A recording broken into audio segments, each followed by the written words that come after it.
Nandito tayo ngayon sa Barangay Punta Fish Landing Center. At nandito tayo sa taas ng mismong building. Ayan po. So yung aking misis, kasama ko siya. At yung aking malikot na anak na curious sa lahat ng bagay. At yung mga batang naliligo sa Laguna de Bay. Yun, saya. Makitalon kaya ako. Tinatawag din nila itong Punta Port or Port.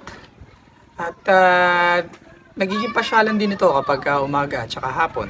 Kung saan may mga nagbabasketball, may mga siklistang tumatambay, nagpapahangin. At sa hapon pinapanood nila yung sunset.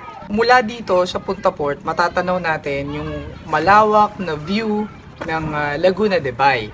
So mula dito, tanaw natin yung Talim Island. At ayun yung peak ng Mount Tagapo. Yan. At doon all the way to Binangonan. So mapapansin natin, yan, dito sa side na to may mga batang naliligo. Mga batang mga ilang araw lang makukulong na sa loob ng bahay dahil sa malakas na bagyo. Kung mapapansin natin, payapa yung tubig. Hindi kagaya ng mga panahon ng habagat. Nag-post ako ng video before. Yung panahon ng habagat, grabe yung alon ng Laguna de Bay. Pero ngayon, payapa at maaliwalas, pati yung langit maaliwalas, parang walang bagyong parating. No? Huwag tayo makampante. Mag-ingat po, maghanda, at magdasal. Yan lang. Bye-bye.